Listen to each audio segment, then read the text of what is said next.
为了要彰显到鹿港溪的风华，改善这个污水系统嘛是一个重点。讲鹿港的复兴污水系统，年底就会当完工。 中华县政府为着加速提升公共污水下水道普及率，办理污水下水道建设。目前正在执行当中的第一期工程，按算会使提早伫今年底完成。用这个到地下之后，然后透过推进用水跟这个板泥呢一直抽取出来。那这样的过程中是比较不会去影响到我们的这个交通的。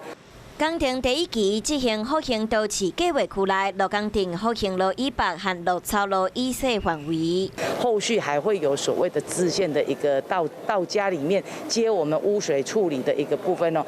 王县长嘛讲，今年鹿港庆团用系列活动会伫鹿港溪周边布置灯光，目前嘛正在做相关的规划。 华视新闻看起来，赶快订阅我们的华视新闻 YouTube 频道，欢迎按赞、订阅、开启小铃铛，最新最及时的资讯要提供给你。